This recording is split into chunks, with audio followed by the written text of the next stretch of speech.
श्री राम हर हर महादेव। आइए जानते हैं इस पंचमी व्रत कथा के बारे में। युग के समय विदर्भ नगर में एक राजा हुए जिनका नाम रंजीत था। वह ऋषियों के समान थे। उनके राज्य में एक कृषक था जिसका नाम सुमित्र था। उसकी एक पत्नी थी जो कि पतिव्रता थी। उसका नाम जयश्री था। एक समय वर्षा ऋतु के समय उसकी पत्नी खेतों के कामों में लगी हुई थी। उसी समय उसकी पत्नी रजस्वला हो गई, अर्थात मासिक धर्म में आ गई। उसे अपने मासिक धर्म के बारे में पता चला, लेकिन फिर भी वह घर के सभी कार्यों में लगी रही। कुछ समय बाद दोनों पति पत्नी अपने अपने भोगों को भोग कर मृत्यु को प्राप्त हुए।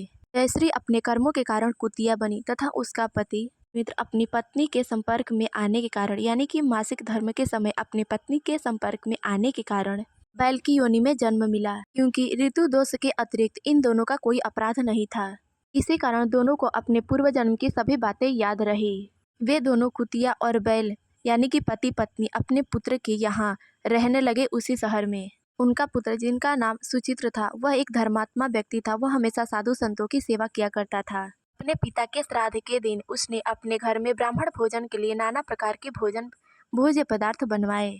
जब उसकी पत्नी रसोई से बाहर कुछ काम के लिए गई, तभी एक सर्प आकर और एक बर्तन में रखे हुए खीर में अपना विष उगल दिया, यानी कि उस खीर को जूठा कर दिया। यह कुतिया देख ली तो वह अपने पुत्र को ब्रह्म पाप से बचाने के लिए जैसे ही उसकी बहू उस रसोई घर में आई, वैसे ही वह कुतिया उस बर्तन में अपना मुंह डाल देती है।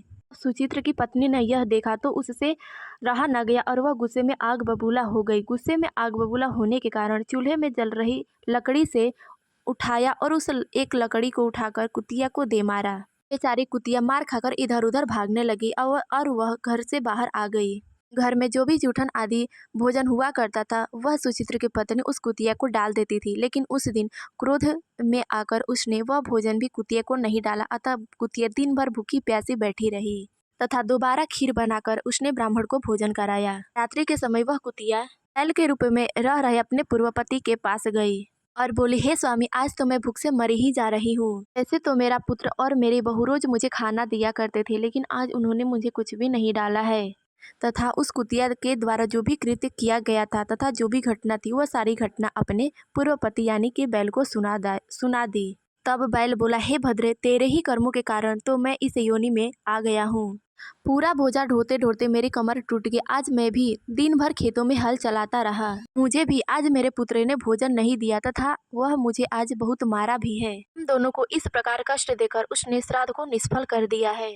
सुचित्र अपने माता पिता के इस बात को सुन रहा था। जब उसे यह पता चला तो वह उन दोनों को दोबारा घर आया और भरपेट भोजन कराया। फिर वह अपने माता पिता के दुखों से दुखी होकर वन के तरफ चला गया।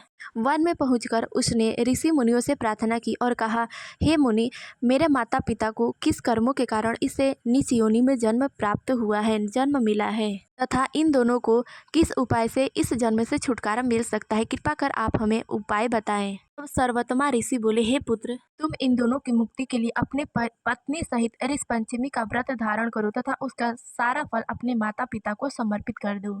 इस प्रकार सुचित्र ने उन ऋषियों द्वारा बताए गए विधि विधान से व्रत किया तथा सारा पुण्य अपने माता पिता को समर्पित किया। माता पिता भी पुण्य के प्रताप से इस जन्म से मुक्त हुए तथा भगवान के शरण को प्राप्त हुए। इस वीडियो में से इतना मिलते अगले वीडियो में, तब तक के लिए जय श्री राम, हर हर महादेव।